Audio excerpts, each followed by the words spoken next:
Ashley. Ashley es del estado de Alabama, en Estados Unidos. Tenemos 4 hijos. Sergio tiene 15 años, Ana Belén tiene 14, Santiago tiene 11 años y tenemos una más pequeña, se llama Lidia, que tiene 3 años. Y bueno, llevamos en Sevilla desde el año 2012, plantamos una iglesia con mi hermano Fran hace 12 años, pero antes que eso, es interesante, mi padre se convirtió en Madrid, en España, yo soy de Madrid, sí, soy aficionado del Real Madrid Club de Fútbol. Sé que van a preguntar el equipo más laureado de la historia, por cierto. Dije eso porque iba a decir que mi padre es de Madrid. Mi padre se convirtió en Madrid a través del evangelismo de alguien en su trabajo. En su trabajo alguien compartió el evangelio con él. Era un católico romano practicante, pero al mismo tiempo muy pagano. Y el Señor poderosamente le salvó y mi padre, su conversión fue muy radical, como deberían ser todas las conversiones. Y él empezó a estudiar, a ser discipulado, el pastor se convirtió en su mentor y a los 5 años mi padre decide mudarse al norte de Alabama para plantar una iglesia entre hispanos en Huntsville, Alabama. Entonces, cuando yo tenía 11 años, nos mudamos de Madrid, España, a Huntsville, Alabama, para que mi padre plantase una iglesia allí entre hispanos, principalmente personas de México, ¿no? Entonces yo crecí en una comunidad prácticamente mexicana durante 11 años y allí aprendí a comer pozole y tacos y de todo. Así que, aunque este es mi primer viaje a México en toda mi vida, me siento en casa, realmente. Es un placer estar aquí. Pero bueno, después de haber pasado 11 años en el estado de Alabama y en el estado de Tennessee, estudiando en un colegio bíblico, el Señor me llamó de vuelta a mi tierra natal. Me llevé una esposa de Estados Unidos conmigo y entonces, eso, en el año 2008 hicimos unos años de preparación y de formación en el contexto de España y después el Señor puso enfrente nuestra la ciudad de Sevilla. Sevilla es la capital de la región del sur de España. Hay unos 1,5 millones de personas en la zona metropolitana de Sevilla y esta iglesia efectivamente fue plantada hace 12 años. Y por la gracia del Señor, desde ese entonces hemos estado proclamando evangelio, lo mismo que hacéis vosotros, proclamando evangelio, haciendo discípulos de todas las naciones. Y el Señor, por su gracia, nos ha permitido, después de 12 años, tener una iglesia establecida que está ayudando a hermanos por toda España y en el norte de África a plantar más iglesias. Hace 2 semanas que adquirimos una propiedad de 2.000 metros cuadrados con un edificio de 1.200 metros cuadrados para que desde este lugar de Sevilla podamos seguir formando más pastores, plantando más iglesias y también nuestro sueño es que nuestra iglesia en Sevilla se convierta en un centro de formación misionera para todo el mundo hispanoparlante, para enviar misioneros del mundo hispano, incluido a España, al norte de África. Entonces, mi intención hoy, durante este tiempo de testimonio, es que no nos veáis como esta tierra árida, donde el Señor no está haciendo nada. Eso no es verdad. Le contaba al pastor Abelardo y a Carlos que este año hemos visto, bueno, durante los últimos 12 años, pero simplemente para daros testimonios recientes, este año una hermana que se llama Dolores, una hermana, como decís vosotros, ¿no? Católica de hueso colorado, es lo que decís, ¿no? Ella servía todos los días en su parroquia del barrio de Triana, allí donde está el castillo de San Jorge, donde evangélicos protestantes fueron torturados por la Inquisición. En ese mismo barrio, un par de jóvenes de nuestra iglesia estaban compartiendo el evangelio y compartieron el evangelio con Dolores, y ese día Dolores volvió a casa habiendo creído en el evangelio y agarró todas sus estatuas de la Virgen de la Macarena y sus estampillas y la lanzó al río Guadalquivir. Y el domingo empezó a venir a nuestra iglesia y desde ese entonces el Señor empezó a hacer una gran obra en su vida. Se bautizó creo que en septiembre de este año y ahora es miembro de nuestra iglesia. Os digo eso para deciros que España puede ser árida, como queráis decirlo, pero el Espíritu Santo de Dios es poderoso. Entonces, no hay tierra demasiado árida para el Evangelio, eso es absurdo, ¿no?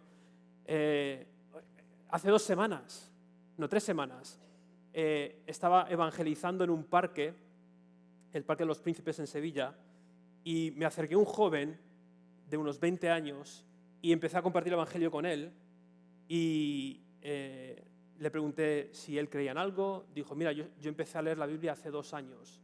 Y le pregunté por su contexto. ¿Eres católico? Dice, no. Yo he crecido en un hogar completamente irreligioso. Mis padres querían que no tuviese ningún tipo de formación religiosa. No hice el bautismo, ni la comunión, ni la confirmación, que es algo bastante común ahora en España. Esta es la primera generación de jóvenes españoles que muchos de ellos no se han bautizado ni han recibido la primera comunión ni nada. Y le dije, bueno, ¿y por qué decidiste leer la Biblia hace 2 años? Dice, no sé, repentinamente empecé a tener muchas ganas de conocer la Biblia. ¡Wow! Digo, eso es muy interesante. Y bueno, ¿te consideras cristiano? Bueno, yo creo que sí. ¿Cómo crees que puedes heredar el reino de los cielos? ¿Cómo crees que puedes ser salvo? Dice, bueno, no sé, no soy muy buena persona. Le dije, pues mira, en el libro de Romanos, Pablo nos enseña cómo podemos ser salvos. Dice, es verdad, leí eso hace poco. La salvación es por gracia, no por obras. Digo, vamos a ver, Lucas, eso es lo que los protestantes llevamos anunciando en esta ciudad durante los últimos 5 siglos. Y me respondió Lucas, wow, he sido protestante durante los últimos 2 años y no lo sabía. Y ese es un chico español de toda la vida y el Señor está, sin ninguna influencia externa, el Señor movió su corazón para empezar a leer la Biblia y llevarle a la conclusión de que la salvación era puramente por la fe, no por ninguna obra que podamos hacer. Entonces, una vez más, no penséis que España es este lugar árido donde el Señor no está haciendo nada. España es un país más donde Dios está obrando grandemente. Y el Señor estamos viendo más iglesias que nunca siendo plantadas. Nosotros hemos plantado directamente 3 iglesias. Una de ellas acabó siendo un miserable fracaso humillante que Dios utilizó para santificarnos, pero las otras 2, por la gracia de Dios, van adelante. Estamos ayudando a otros hermanos a plantar iglesias. Después, los talleres de Simeon Trust son parte de lo que hacemos para ayudar a pastores en España. Pero os quiero animar a no orar. Cuando oréis por España, no oréis como, bueno, Señor, te pedimos por nuestros pobres hermanos españoles que lo están pasando tan mal, que el Dios consuele sus corazones desesperados y deprimidos. Esa no es la realidad. El Señor está haciendo grandes cosas en España. Hace 2 semanas estuve en el norte de África con un grupo de pastores del mundo hispano y el día después, 2 días después de volver de Marruecos, tuvimos lo que llamamos la Cumbre Misionera Juvenil. Es una conferencia misionera para jóvenes españoles que hacemos cada 2 años y vinieron cerca de 200 jóvenes españoles que están interesados en llevar el Evangelio más allá de España. Entonces, una vez más, insisto, Dios está obrando en España, está haciendo grandes cosas y os pido que sigáis orando por nosotros, pero ya con un corazón con gratitud, ¿no?, de que Dios está obrando en nuestro querido país. Os invito ahora al libro de Hechos capítulo 20. Hechos capítulo 20. Vamos a leer el último discurso que el apóstol Pablo da a la iglesia en Éfeso. Antes de empezar este sermón, me gustaría orar y poner este tiempo en manos del Señor. Oremos. Dios, eres nuestro Padre y te damos tantas gracias porque podemos ser tus hijos. Sabemos que es un puro acto de tu gracia y misericordia. No hay nada que hayamos contribuido para que podamos ser hijos tuyos. Tú, por tu grande misericordia y gracia nos salvaste, nos adoptaste como hijos y te damos tantas gracias. Te pido ahora, Padre, que este sermón sea para la gloria de tu santo nombre, para la edificación de tu pueblo y para que personas que estén aquí sentadas hoy, que todavía no hayan sido adquiridas por tu sangre, puedan ser hoy salvadas por tu gracia. Así que, Señor, obra en medio de nosotros. Señor, estamos expectantes porque el Evangelio es poder de Dios para salvación. Así que, Señor, obra en nuestros corazones a través de tu palabra, no la mía, y que salgamos aquí todos diciendo qué gran Dios, qué gran Evangelio. Te lo pedimos todo en el nombre de nuestro Señor y Salvador, el Rey Jesús. Amén. Amén. En la historia han existido muchos discursos emblemáticos, históricos. Aquí nuestros vecinos del norte, en Estados Unidos, siempre hablan de el I Have a Dream, ¿no?, de Martin Luther King Jr. En Europa, uno de los discursos más emblemáticos fue el que dio Ronald Reagan cuando cayó el muro de Berlín, Tear down this wall. O podemos pensar incluso en el discurso que se hizo en el sur de África, ¿no? Nelson Mandela, Apartheid no more. Estos discursos proveen esperanza y visión en momentos de la historia donde hay giros sociopolíticos que marcan un antes y después para una nación o un pueblo. Y en la Biblia encontramos discursos muy similares, como el discurso de Jesús en el aposento alto, antes de ser crucificado. Como ese discurso dio a sus discípulos esperanza, pero también advertencia sobre el futuro que les venía una vez Jesús ascendiese. O el discurso justo antes de que Jesús ascendiese y diese poder a sus discípulos, de que Él sí ascendería, pero el Espíritu Santo vendrían y serían discípulos desde Jerusalén hasta lo último de la tierra. Y este discurso de Hechos 20, 17 al 35 es lo mismo. Es un discurso que provee esperanza y advertencia para los ancianos de la iglesia en Éfeso. Esta iglesia, la iglesia en Éfeso, es una iglesia que el mismísimo apóstol Pablo había plantado. Era una iglesia que él amaba profundamente. Lo vamos a ver en Hechos 20. Y es una iglesia en la que había invertido mucho tiempo. ¿Os acordaréis que Pablo dejó a un hijo querido en Éfeso? ¿Os acordáis? A Timoteo. En 1 Timoteo 1, en los primeros versículos leemos eso. Timoteo, te dejo en Éfeso para que pongas orden. Era una iglesia que él amaba, una iglesia que él plantó. Y este discurso responde una de las preguntas que muchos plantadores de iglesias me hacen. Incluso esta pasada semana estuve en Guadalajara en el taller que hicimos en la iglesia de Chovi, y uno de los pastores así más jóvenes que yo, tendría unos 23, 24 años, se acercó a mí y me dijo: oye, Alberto, estoy empezando una iglesia, ¿en qué debo de invertir mi tiempo? ¿Qué crees que es lo esencial? Veo tantas cosas que hay que hacer, tantas tareas que cumplir y no sé exactamente dónde empezar, en qué debo de invertir mi tiempo, ¿no? Y estos plantadores, los hermanos que habéis enviado a Reynosa y a otros lugares, ahora mismo son los hombres acordeón, lo hacen todo, ¿no? Abren el local, son los que aspiran el suelo, son los que tienen que rellenar formularios para la agencia tributaria, para el ayuntamiento, al mismo tiempo tienen que preparar sermones, tienen que hacer estudios, tienen que hacer un sinfín de cosas. Los plantadores de iglesias, especialmente los que son plantadores de iglesias natos, me refiero a aquellos, hay hermanos que tienen un llamado específico como el de Pablo, de plantar iglesias, establecer ancianos y después irse a otro lugar y plantar más iglesias, ¿no? Hay fundadores de iglesias, personas como yo que planté una iglesia y mi expectativa es quedarme ahí hasta que me muera, y tenemos plantadores de iglesias natos que plantan una iglesia, establecen ancianos y después van a otro lugar. Estos hermanos tienen un tiempo muy limitado, como fue el caso del apóstol Pablo, un tiempo muy limitado, y tienen que saber qué labores esenciales se deben hacer enfática y constantemente. ¿Qué es lo esencial? a la hora de plantar una iglesia. Pero quiero que sepas, si estás aquí hoy y dices, mira, yo nunca voy a plantar una iglesia en mi vida, este discurso a ti también te va a servir.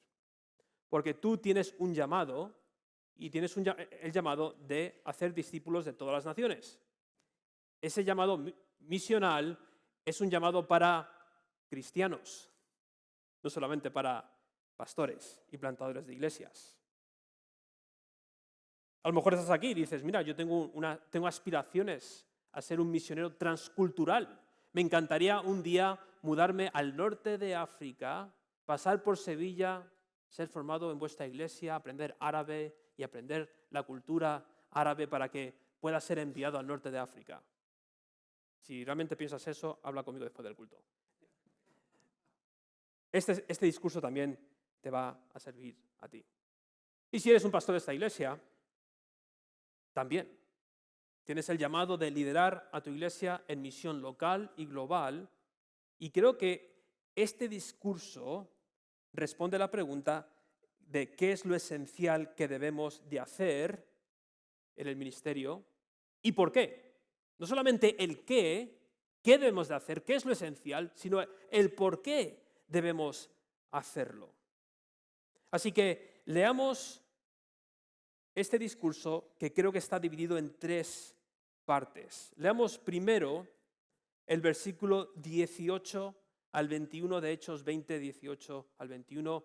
Lo leeré en la Reina Valera 60 para potenciar vuestra experiencia española hoy. Así que Hechos 20, 18 al 21. Dice la palabra del Señor: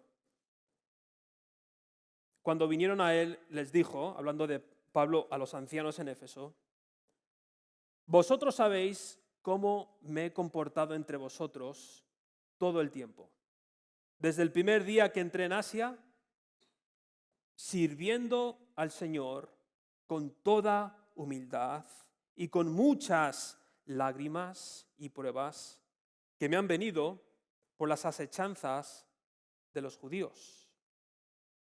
Y como nada que fuese útil, he rehuido de anunciaros y enseñaros públicamente y por las casas, testificando a judíos y a gentiles acerca del arrepentimiento para con Dios y de la fe en nuestro Señor Jesucristo. En estos primeros 4 versículos leemos un resumen del ministerio de Pablo a la iglesia en Éfeso. Y son 2 cosas. Número 1, versículo 19. El ministerio de Pablo a los efesios se caracterizó por un servicio humilde y de dolor en medio de muchas pruebas. Un servicio humilde a la iglesia en Éfeso. Y en segundo lugar, versículos 20 al 21, el ministerio de Pablo a los efesios se caracterizó por la completa enseñanza del Evangelio, y lo veremos más adelante. Creo que este breve resumen, estos 2 puntos, realmente reflejan la esencia del ministerio de un plantador de iglesias, de un pastor, en cualquier lugar donde esté. Puedes estar plantando una iglesia en Shanghai, China, en Buenos Aires, Argentina. Puedes estar sirviendo como pastor en Nairobi, Kenia, o en San José, Costa Rica. Pero estés donde estés, la cultura va a cambiar, las formas, ciertos elementos, pero algo debe de caracterizar el ministerio de un plantador o de un pastor de una iglesia, y es 1, el servicio humilde y desinteresado por la iglesia, y 2, una robusta enseñanza del Evangelio de Jesucristo. Ahí está la esencia de lo que debemos hacer. Cuando hablo con plantadores de iglesias o otros pastores, en el comienzo de su ministerio, hay cierto romanticismo y expectación a la hora de plantar iglesias. Me imagino a los hermanos que habéis enviado ahora a plantar iglesias y al principio hay cierto romanticismo, ¿no? ¡Wow, qué emoción! Ir a este nuevo lugar y poder empezar a evangelizar y ver cómo gente se convierte. Pero yo les digo a estos plantadores, digo, mira, plantar una iglesia es como una maratón. Una maratón. Quiero decir maratón, ¿no? Sí, vale. Este es el constante problema que tengo cuando viajo a Latinoamérica, y es que me da miedo decir palabras que después signifiquen algo terrorífico. Así que por eso pregunto. Y a ver si estoy diciendo una barbaridad aquí. En una maratón, el comienzo es glorioso, ¿no? En Sevilla tenemos una maratón que te clasifica a las Olimpiadas, es de muy alto nivel. Nunca he corrido en esa, pero he corrido en carreras de 5 o 10 kilómetros, y llegas allí y es emotivo, ¿no? Porque te dan tu numerito, te lo pones, te dan una bolsita con regalitos, ¡ah, qué emoción, jiji, jaja!, hasta que empiezas a correr. Y ya empiezan los elementos externos, ¿no? El frío, la lluvia, el corredor que se pone enfrente tuya y no te deja pasar. Después tienes los elementos internos, ¿no? Ya el desgaste mental, los dolores de los músculos, un tirón. Y la plantación de iglesias es igual. El comienzo está lleno de ánimo. El presentar el plan de plantación, me imagino a los hermanos que acabes de enviar, ¿no? Hablando con algunos de vosotros sobre, mira, Reynosa, qué lugar más necesitado, estratégico, pensando en cómo reclutar a personas que vengan a ayudarles.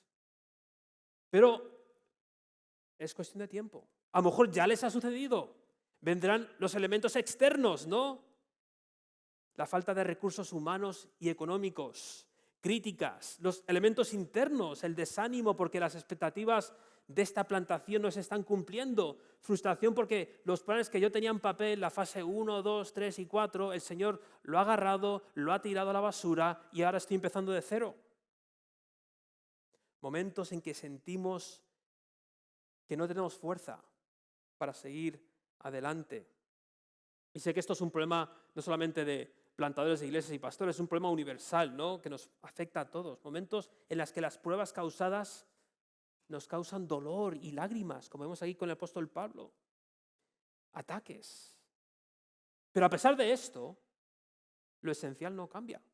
Tenemos que seguir sirviendo a la iglesia humildemente, desinteresadamente. Una de las biografías que más me gusta es la biografía de David Livingstone. ¿Alguien ha leído la biografía de David Livingstone? Si no la has leído, lee su biografía. David Livingstone es un misionero de hace un par de siglos, enviado por la iglesia escocesa al centro de África.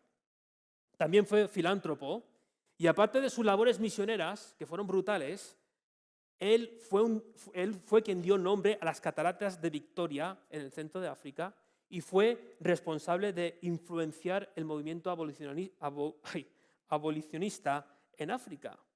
Y Livingstone se mudó al centro de África con toda su familia, pero al poco tiempo su esposa se puso enferma y tuvo que volver con sus hijos a Escocia, y David Livingstone, y esto yo no lo haría como pastor, no enviaría a nadie al campo misionero haciendo esto, pero bueno, David Livingstone decidió quedarse en África durante 30 años sirviendo a la iglesia del centro de África.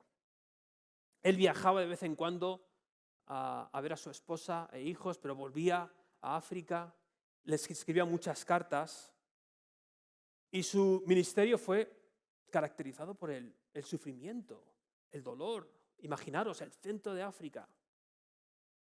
Cuando falleció Livingstone, su corazón fue sepultado allí en el centro de África y su cadáver fue enviado a Escocia.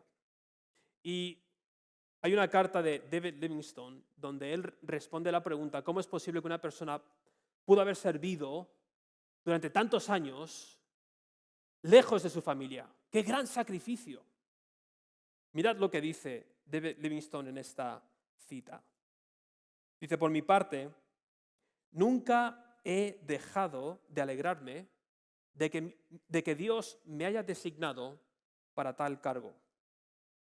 La gente habla del sacrificio que he hecho al pasar tanto tiempo de mi vida en África. ¿Es este un sacrificio que trae su propia bendita recompensa en una actividad saludable?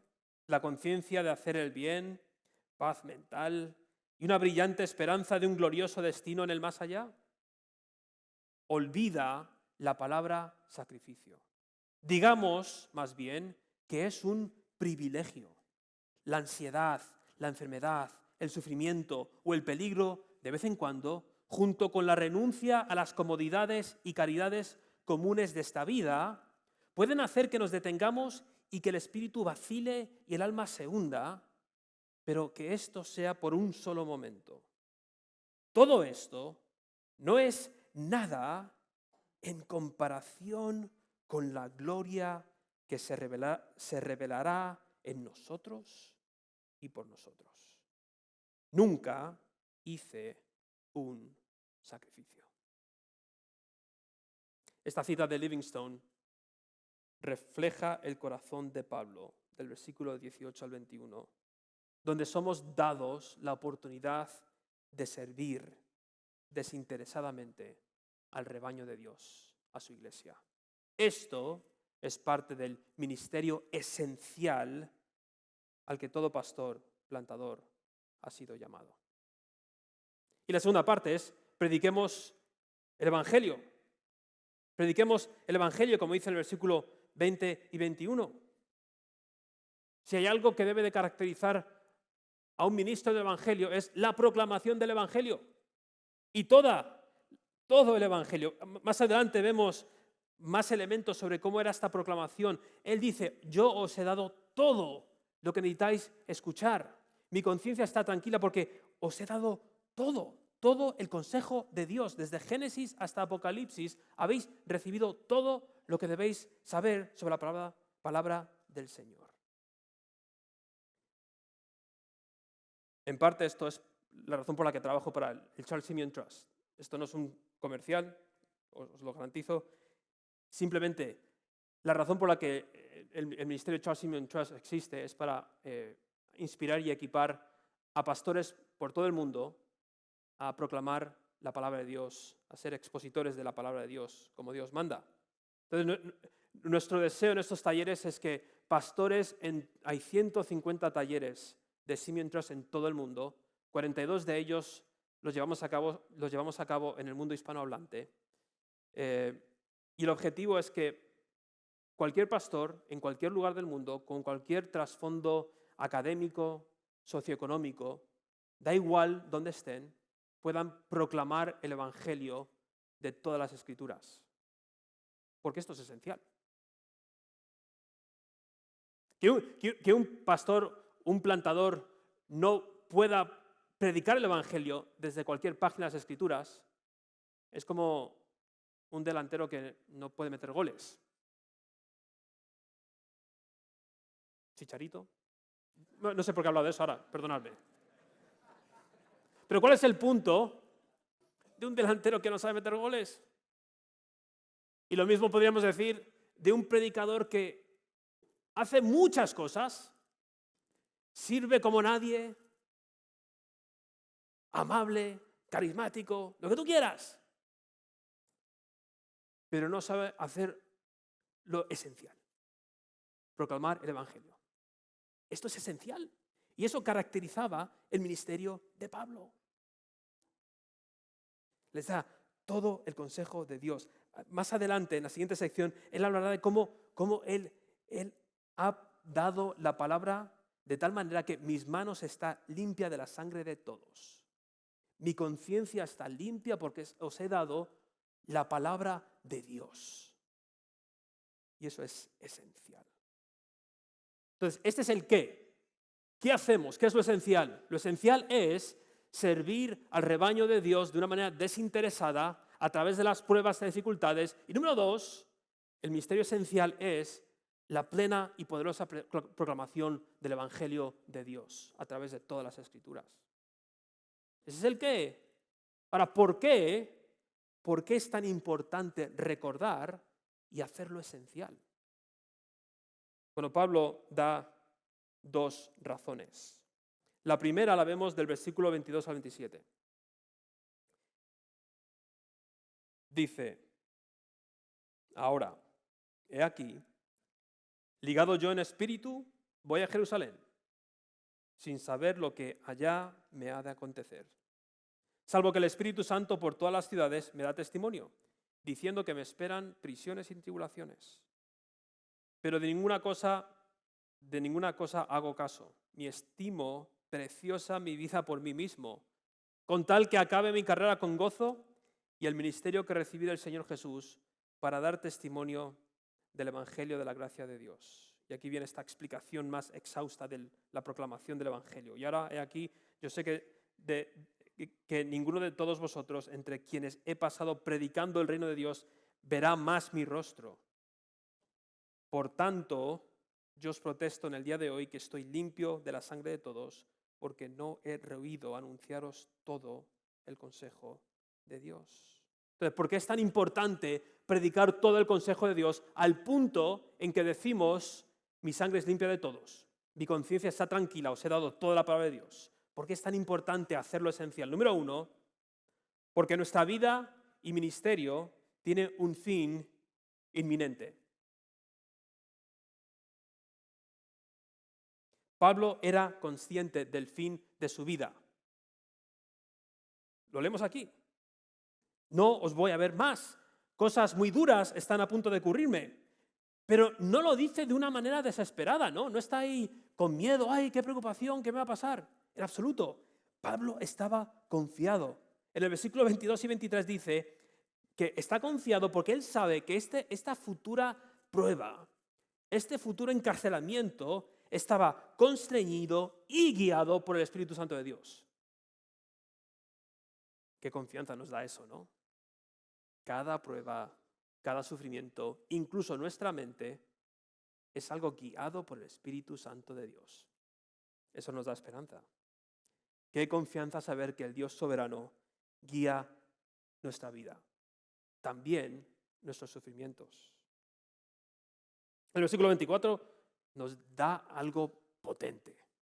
Pablo dice que su confianza en medio del encarcelamiento, en medio del fin de su vida, se basaba en una simple convicción que leemos en el versículo 24. Y es esto. Lo resumo de esta manera. Es más importante acabar bien esta carrera que seguir vivo. Es más importante acabar bien que seguir vivo. En una sociedad que busca sobrevivir a toda costa, ¿no? Tomamos cualquier polvo de Herbalife o lo que tú quieras con tal de vivir 3 años más. Porque estamos tan obsesionados con tener una vida larga. Y Pablo dice, no. Más importante que mantenerse vivo es terminar bien la carrera. Y la confianza de Pablo en el versículo 25-27, la confianza de Pablo en medio de este fin de su vida es que tenía la conciencia muy limpia, muy tranquila. Él había hecho lo esencial, les había servido y les había dado toda la palabra de Dios y su fin venía y no le preocupaba. Hermanos, como Pablo, nuestra eventual partida de este mundo es inevitable. Un día, el pastor Carlos Contreras no será pastor de esta iglesia. Un día yo no seré pastor de la Iglesia Bautista Fe de Sevilla. Nuestros ministerios tienen una fecha de caducidad. El problema es que a veces vivimos como inmortales, como si fuésemos aquí los vengadores, ¿no? Aquí yo voy a vivir el resto de mi vida, aquí yo no me muero. Y hermanos, tenemos que recordar que nuestra vida, nuestro ministerio, tiene fecha de caducidad. Porque eso es lo que nos va a ayudar a hacer ¿qué? Lo esencial. Cuando entendemos que yo tengo fecha de caducidad, soy como un yogur de fresa, un día no voy a poder ser comido. Entonces, eso me ayuda ¿a qué? A hacer lo esencial. Hace 3 semanas fui recordado de esto, de que nuestra vida tiene un fin y nuestro ministerio de una manera potente. Primero, fui con un grupo de pastores al norte de África. Estuvimos con hermanos de Guatemala y de Argentina visitando diferentes ciudades del norte de África, escuchando testimonios de misioneros que están allí. Y algo que caracteriza las misiones en el norte de África y en lugares donde el Evangelio, las misiones tradicionales no se pueden llevar a cabo por persecuciones, limitaciones, es que esos misioneros viven con las maletas hechas. Literalmente. En estos lugares del mundo, tú no sabes cuándo vas a tener que volver a casa. Conocí a un hermano que estaba en un país del norte de África, llevaba 6 meses en este país del norte de África, y un día la embajada de Estados Unidos le llamó a él y le dijo su nombre, vamos a decir John, es un nombre muy americano. John, ven a la embajada con tu esposa y con tus hijos. Hoy, rápidamente, no esperes ni un momento, ven ahora. Este hermano fue a la embajada de Estados Unidos y le dijeron, John, tu tiempo en este país ha terminado, hay un grupo de radicales islámicos que quieren matarte, tienes que volver a casa. A casa, no a casa donde estaban, a casa en Estados Unidos. No pudo ni siquiera coger sus pertenencias. Ahora, cuando tú vives bajo esa realidad de que mi tiempo en este lugar del mundo pueden ser 6 meses, 1 año, no sabes en qué te centras, en lo esencial. Esos hermanos no están pensando en, qué bonita casa hemos rentado, vamos a remodelarla, vamos a pintarla, vamos a hacer la cocina más grande. No, porque van a estar en ese lugar a lo mejor 1 mes más. ¿Qué hace el entender que nuestra vida y nuestro ministerio tiene caducidad? Nos ayuda a hacer lo esencial.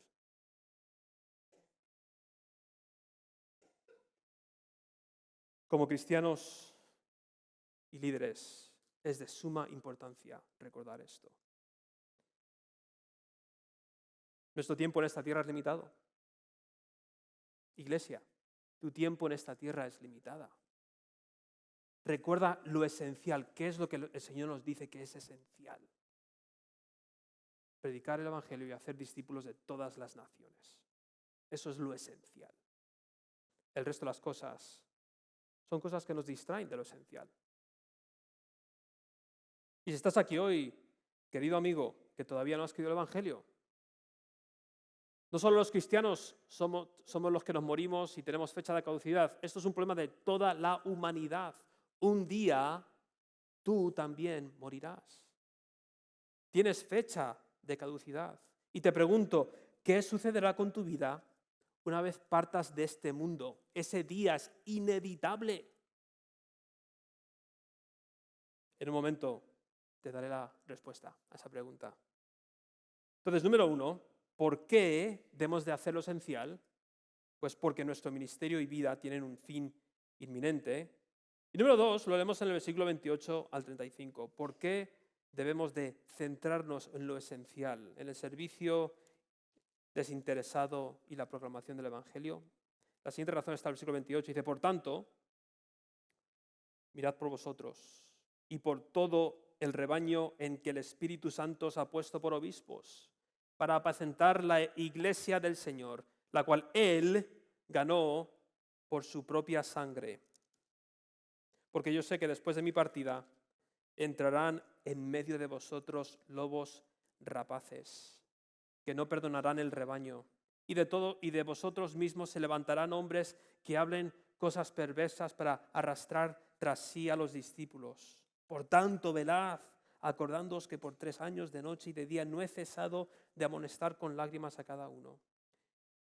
Y ahora, hermanos, os encomiendo a Dios y a la palabra de su gracia, que tiene poder para sobreedificaros y daros herencia con todos los santificados. Ni plata, ni oro, ni vestido de nadie codiciado. Aquí menciona su servicio, ¿no?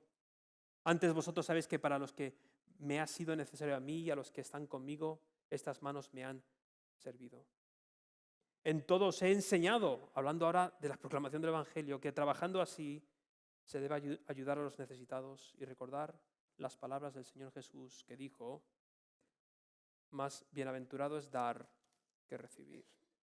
La segunda razón por la que debemos de hacer lo esencial es porque la Iglesia necesita aprender a cuidarse a sí misma y protegerse de lobos rapaces. Es decir, un día aquí no estarán estos pastores que tenéis ahora para cuidar de vosotros. No estarán. Entonces, durante su ministerio aquí, tienen que trabajar pensando en qué, en el día en que no estén aquí. Porque si estos pastores no os preparan para el día en que partan, el día en que ellos partan, si no ha habido una preparación adecuada de servicio y de proclamación del Evangelio, la iglesia será muy vulnerable.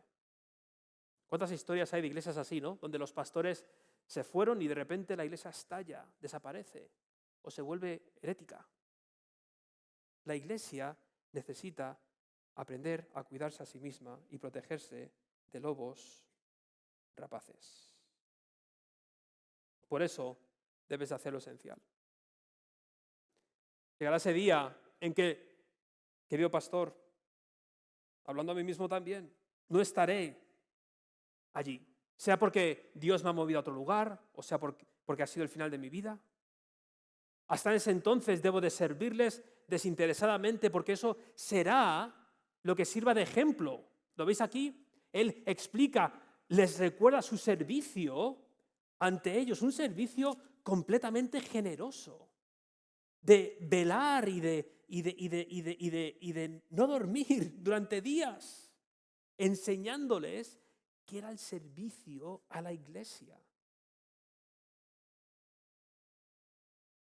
Cuando te vayas, ese ejemplo de servicio desinteresado será lo que les ayude a servirse unos a otros.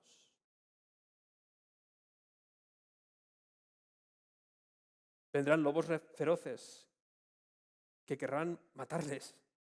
Así que sigue enseñando la palabra, ya que en esos momentos donde vengan lobos rapaces,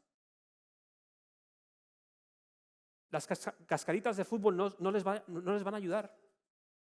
Ah, mira, qué bien que el pastor jugó al fútbol conmigo. Esto me va a ayudar ahora a pelearme con lobos rapaces. No, es la palabra de Dios que tú le enseñaste. Esa va a ser su única esperanza de sobrevivir los ataques de lobos rapaces. La enseñanza del Evangelio es lo que les ayudará a alejarse de lobos rapaces. La enseñanza del Evangelio que tú les dejaste es los que les va a animar en medio del desánimo, los que les va a ayudar a sobrevivir.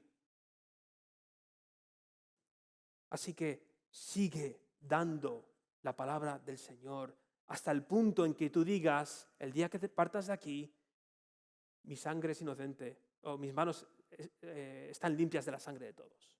Mi conciencia está tranquila. Me puedo ir de aquí sabiendo que esta iglesia ha recibido toda la palabra necesaria para cuidarse los unos a otros y para defenderse de lobos rapaces. Porque, hermanos, algo que no podemos olvidar es lo que dice el versículo 28, que somos llamados a apacentar la iglesia del Señor, la cual Él ganó por su propia sangre. Este no es cualquier rebaño. Este es el rebaño comprado con la sangre del unigénito Hijo de Dios. Dios dio su vida por este rebaño a través de sus sufrimientos y ahora nos llama a hacer lo mismo, a servir a la iglesia a través de sufrimientos. Nosotros, que una vez estábamos bajo la esclavitud del pecado, el Señor dio su sangre para que ahora pudiésemos ser parte del rebaño, del redil. Es un precioso rebaño, no porque el rebaño en sí tenga valor, sino porque la sangre del Señor tiene un infinito valor y es la sangre que adquirió este rebaño. Y eso da peso a nuestra labor ministerial. No podemos dejar al rebaño que fue adquirido por la sangre del Señor vulnerable o descuidado. Debemos, por el bien del rebaño, hacer lo esencial. darles todo el consejo de Dios y servirles desinteresadamente. Y si todavía no has creído en el Evangelio, quiero aprovechar esto para animarte a considerar al Hijo de Dios, que dio su vida por su rebaño, que un día comenzó como un pequeño rebaño en Jerusalén y ahora mirad el rebaño, esparcido por toda nación, lengua y pueblo. ¿Quién diría, en Hechos 20, estos pastores en Efesios, quién diría que el Evangelio llegaría hasta donde ha llegado? Para mí, la extensión del rebaño es una apologética del poder del Evangelio, porque este rebaño, todo iba en contra de ellos. O sea, ¿cómo iba a sobrevivir este grupillo de creyentes en Éfeso ante lobos rapaces? ¿Y cómo es posible que no solamente sobreviven, florecen, al punto en que iglesias fueron plantadas, de esas iglesias, al punto en que hoy en Ciudad Juárez, México, el rebaño sigue vigente? Amigo que todavía no crees en el Evangelio, este rebaño, adquirido por la sangre del Señor, es una gran evidencia de que el Evangelio tiene poder. ¿Cómo no creer en este Evangelio? Un día tu vida va a finalizar. Es cuestión de tiempo. Tu única esperanza es pertenecer al rebaño de Cristo. No hay otra esperanza. No hay otra. Aparte de que tú creas en este Evangelio, el fin de tu vida va a ser el comienzo de una eternidad separada de Dios. Y allí no habrá pastor que pueda cuidarte, protegerte. Será una eternidad separado de Dios en tormentos eternos, sin esperanza alguna. Te imploramos a hacer de este Señor el Señor de tu vida. Quedaros con estas palabras para concluir. En un ministerio de partidas y peligros incesantes, necesitamos ministros que hagan lo esencial. Quedaros con eso. En un ministerio de partidas y peligros incesantes necesitamos ministros que hagan lo esencial. ¿Qué es lo esencial? Servir desinteresadamente y enseñar toda la Biblia al rebaño adquirido por la sangre del Señor. De esto se trata. Al final del pasaje vemos el dolor, ¿no? Versículos 66 al 38. Dice que cuando hubo dicho estas cosas, se puso de rodillas y oró con todos ellos. Entonces hubo gran llanto de todos, y echándose al cuello de Pablo le besaban, doliéndose en gran manera por la palabra que dijo, de que no verían más su rostro. Y le acompañaron al barco. Las despedidas son dolorosas, ¿no? Son dolorosas. Muchos, la mayoría de nosotros, si no todos, hemos tenido que experimentar despedidas, ¿no? De seres queridos. Son dolorosas. Para los cristianos también. Perder a hermanos porque se plantan iglesias o perder a hermanos porque Dios se los lleva a su gloria es doloroso. Pero el dolor de las despedidas nos recuerda lo esencial. Todo el consejo de Dios y un modelo de servicio desinteresado. Eso es con lo que se queda el rebaño de Dios. Pero tenemos una esperanza más, que es esto: ser parte del rebaño de Dios implica que un día nos despediremos de las despedidas. ¿No? Las despedidas en esta tierra son parte de la caída. Pero un día el Señor volverá y hará todo nuevo. Y todos los que somos del redil, adquirido por la sangre del Señor, tenemos la preciosa esperanza de eso. Un día nos despediremos de las despedidas. No tendremos que decir adiós jamás. No habrán más lobos, no habrá más pruebas, no habrá más muerte. Puedes leerlo en el libro de Apocalipsis 21 y 22. Al final de la historia, no habrán más despedidas. Moraremos juntos como rebaño de Dios bajo el cuidado de nuestro pastor, donde le adoraremos por los siglos de los siglos. Amén. Amén. Oremos. Padre amado, ayúdanos a contar nuestros días. Ayúdanos a recordar que la Iglesia sigue viviendo bajo la amenaza de lobos, para así centrarnos en lo esencial: la fiel y robusta predicación del Evangelio y el servicio al rebaño de Dios de una manera desinteresada. Así que, Padre, te pedimos que nos ayudes con esto, porque sabes que a veces vivimos como si tuviésemos un infinito número de días delante nuestra, y no es así. Te pido también, Padre, por mis amigos que están aquí hoy escuchándome, que también recuerden la finalidad de sus días, que un día tendrán que presentarse ante ti y que su única esperanza de poder vivir eternamente en este nuevo cielo, esta nueva tierra donde no habrán más despedidas, es que sean parte del rebaño de Dios. Te pido que hoy les des la fe que necesitan para creer en el Evangelio, que hoy abracen a Jesús como el Señor de sus vidas, que no esperen ni un momento más, porque no saben cuándo será el fin de su vida.